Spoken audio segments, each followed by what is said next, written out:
Hi, my name is Emily Ponce. I am going talking about Nivolumab versus Everolimus in advanced renal-cell carcinoma. Definition: each year, an estimated 338,000 new cases of renal cell carcinoma are diagnosed worldwide, and approximately 30% of patients present with metastatic disease at the time of diagnosis. A number of targeted therapies have been approved for the treatment of advanced or metastatic renal cell carcinoma. These agents include vascular endothelial growth factor pathway inhibitors and mammalian target or prepamycin inhibitors. But what is renal cell carcinoma? Let's see the next video.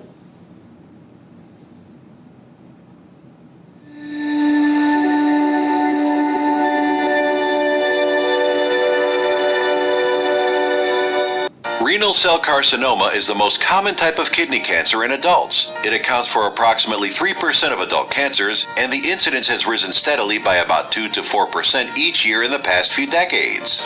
It is effectively a collection of different types of tumors, each derived from the various parts of the kidney cell and displaying salient genetic characteristics, histological features, and, to some extent, clinical picture. When it metastasizes, it has the tendency to spread to the lymph nodes, lungs, liver, adrenal glands, brain, or bones. While the exact cause of renal cell carcinoma is unknown, there are risk factors that increase the chance of developing it, such as smoking, high blood pressure, family history of kidney cancer, and obesity. The chance of developing renal cell carcinoma increases with the age, and males have double the chance of having it compared to females. In a lot of patients, this cancer may not produce any symptoms for most of its course. Only about 10% of patients present with the classic triad of flank pain, blood in the urine, and lump in the abdomen. Other signs and symptoms may include unexplained weight loss, fever, night sweats, weakness, fatigue, nausea, and high blood pressure. Renal cell carcinoma is associated with a number of paraneoplastic syndromes, which are conditions caused by either the tumor hormones produced by the tumor or by the body's attack on the tumor. In about 20% of these patients, paraneoplastic syndromes are present, such as high blood calcium levels, high red blood cell count, high platelet count, and deposition of amyloid protein in one or more organ systems. To diagnose renal cell carcinoma, signs and symptoms and past medical history play significant roles. Based on the symptoms and signs, a range of biochemical tests are considered to provide sufficient diagnostic clues. Kidney imaging is vital, mainly consisting of ultrasound, CT scanning, and MRI scanning of the kidneys. Biopsy of the suspected kidney mass helps confirmation of the diagnosis. To evaluate the extent of cancer spread, PET scanning is the standard imaging modality. The therapeutic approach to renal cell carcinoma is guided by the stage or degree of tumor spread, pre-existing medical conditions, and overall health and age of the person. The principal treatment options for renal cell carcinoma consist of surgery, immunotherapy, and targeted therapy. Partial or complete removal of the affected kidney is the standard treatment for localized renal cell carcinoma. Immunotherapy, or biologic therapy, works by boosting the body's immune system to help destroy cancer cells. Cytokines are the artificially engineered versions of natural proteins that activate the immune system, and the ones most often to treat kidney cancer are interleukin-2 and interferon alpha. The targeted therapy works by blocking growth of the new blood vessels that nourish cancer cells or downplaying important proteins in cancer cells that help them grow, or both. Clinical response rates with chemotherapy, either monoagent or combination, are usually less than 15%. Renal cell carcinoma is not very sensitive to radiation, and radiation therapy is more often used to palliate or ease cancer symptoms in case of cancer spread. For more information about list of expert doctors, hospitals, and ongoing clinical trials, please visit www.expertdocs.com.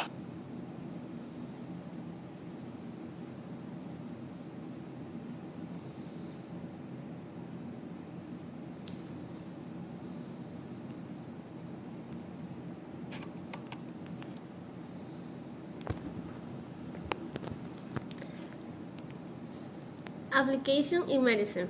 A number of targeted therapies have been approved for the treatment of advanced or metastatic renal cell carcinoma. Everolimus is a mammalian target of rapamycin. inhibitors that is recommended for the treatment of advanced renal cell carcinoma after treatment with sorafenib or sunitinib has failed. Nivolumab is a fully human EGFR programmed immune checkpoint inhibitor antibody that selectively blocks the interaction between PD-1 ligand 1 and PD ligand 2, which are expressed on immune cells and tumor cells.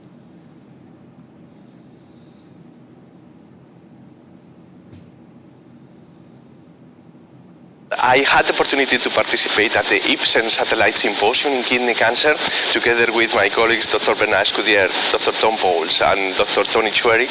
And my task at that Satellite Symposium was to translate the data that we have, the clinical report of the phase 3 trial, the Meteor trial with cabozantinib, and the Checkmate 025 trial with nivolumab, how we can translate that into selecting our treatment for patients in second line after failure to one prior tyrosine kinase inhibitor. At that moment, we presented 3 different clinical cases, and in this clinical case, we show different profiles of patients who were candidates to one or the other alternatives. Unfortunately, in this field, we don't have a biomarker, a predictive molecular biomarker that really can help us in the daily clinical practice. So we need to base our treatment decisions in things in factors like patient characteristics, age, comorbidity, co-medications, or in tumor characteristics, how bulky is the tumor, what is the tumor burden, how fast the tumor is progressing, and of course, the tolerability and the clinical outcome to the first line the patient receives. So I really hope the attendees, well, at least they thought twice about what they are doing in their practice.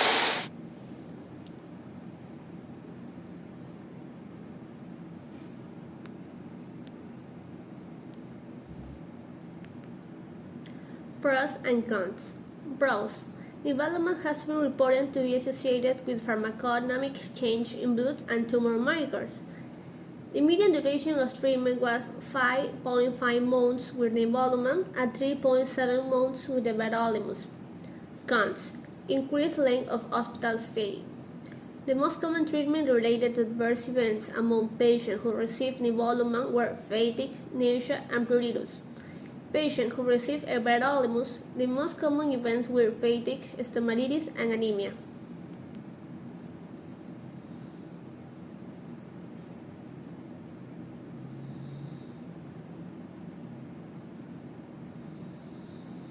The discovery of the von Hippel-Lindau gene in clear cell renal cell carcinoma in 1993 has really led to a tremendous increase in our understanding of kidney cancer biology, specifically clear cell renal cell carcinoma biology. The VHL gene, when mutated, results in upregulation of HIF, or hypoxia-inducible factor, which results in a very angiogenic tumor.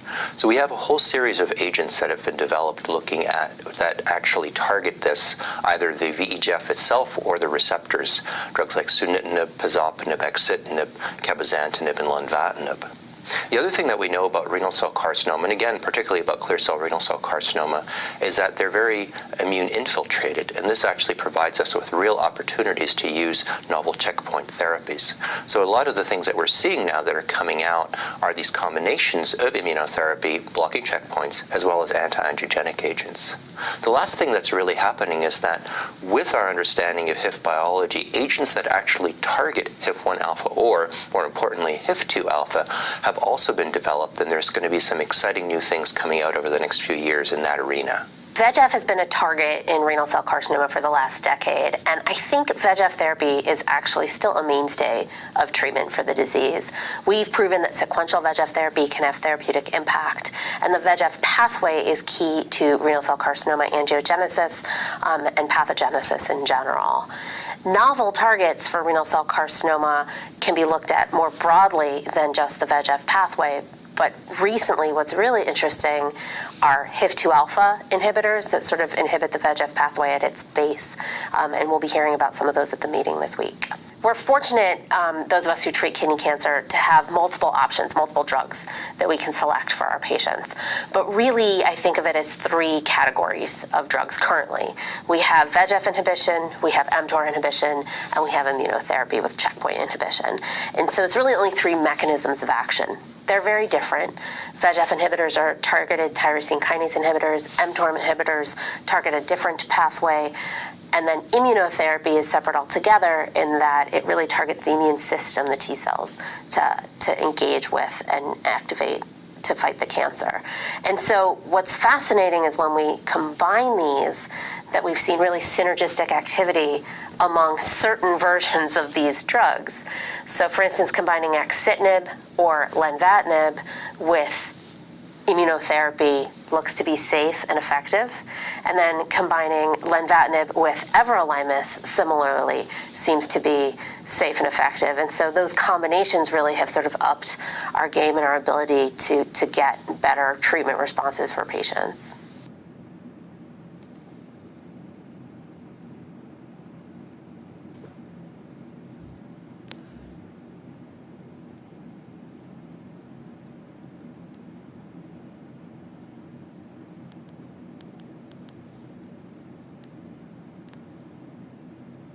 Issue applying Equator. It is necessary to improve knowledge about risk factors, diagnostic methods, and the different types of available treatment for improving outcomes and the lifestyle in Ecuadorian patients with advanced renal cell carcinoma.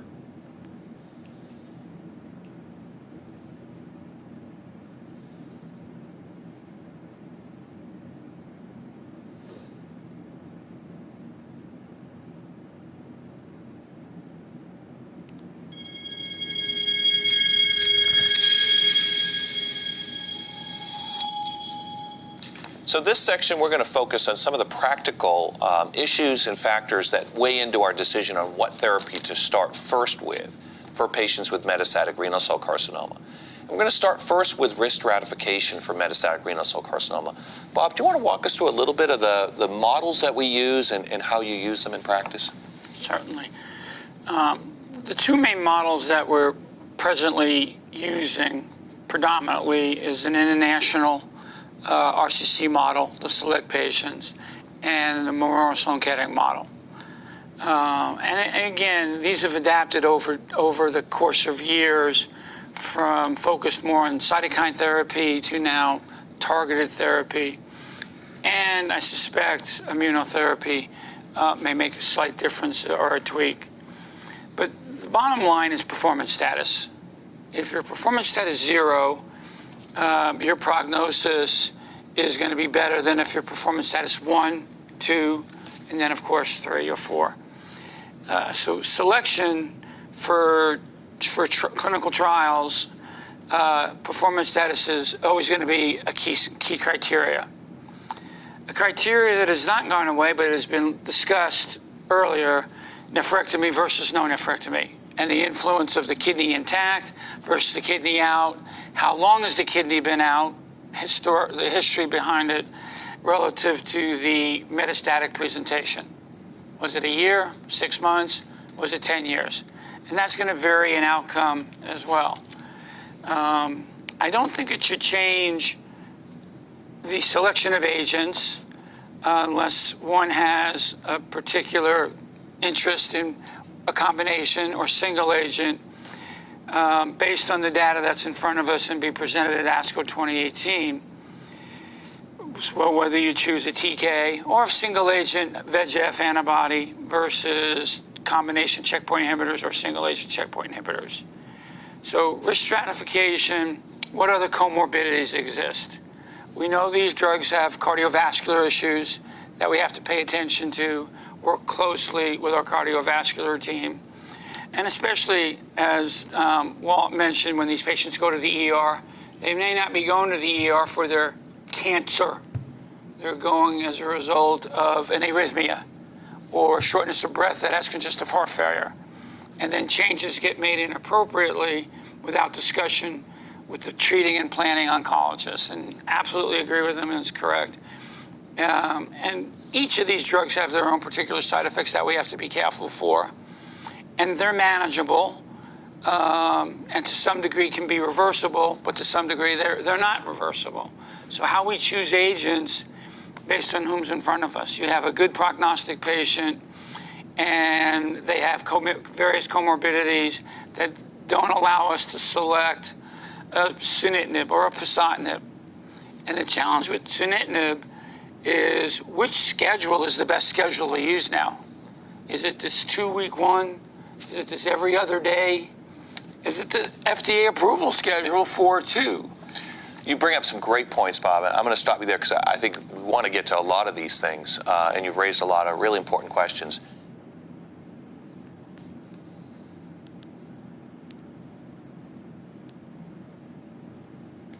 Conclusion.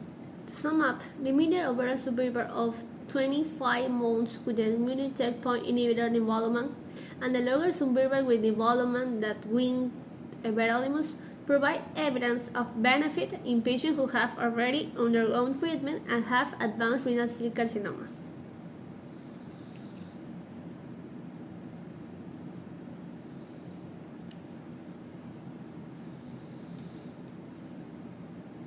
So I'm presenting the Checkmate 025 clinical trial, which is a phase 3 clinical trial that randomized previously treated patients with metastatic renal cell carcinoma to either treatment with nivolumab, an immune checkpoint therapy agent, or Everolimus, which is a standard of care agent.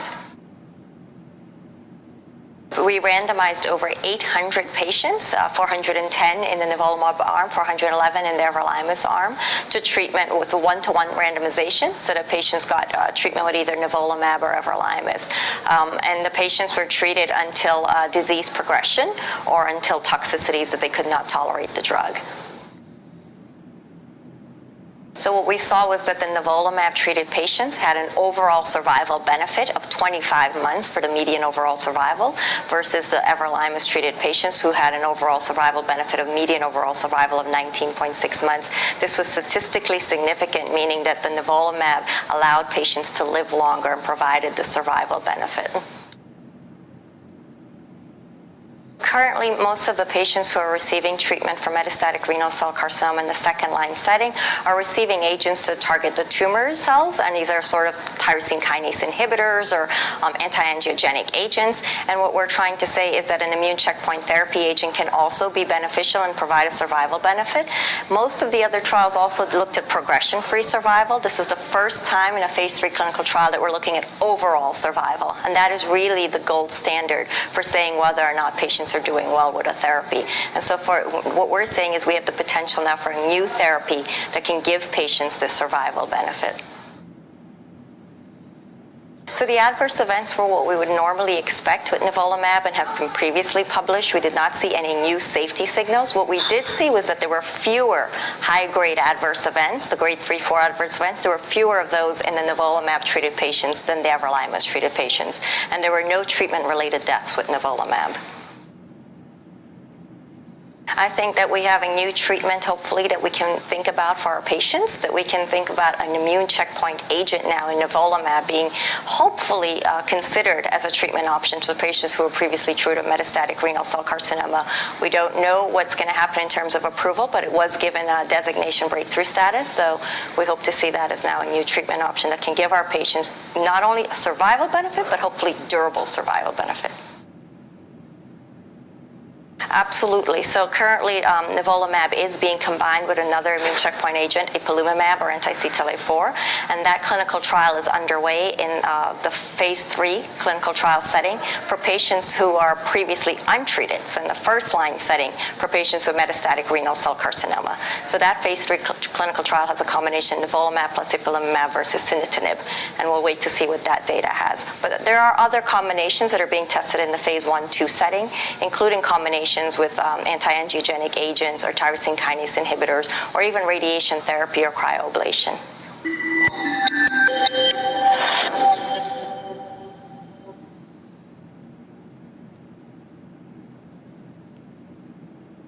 That's it. Thank you for your attention.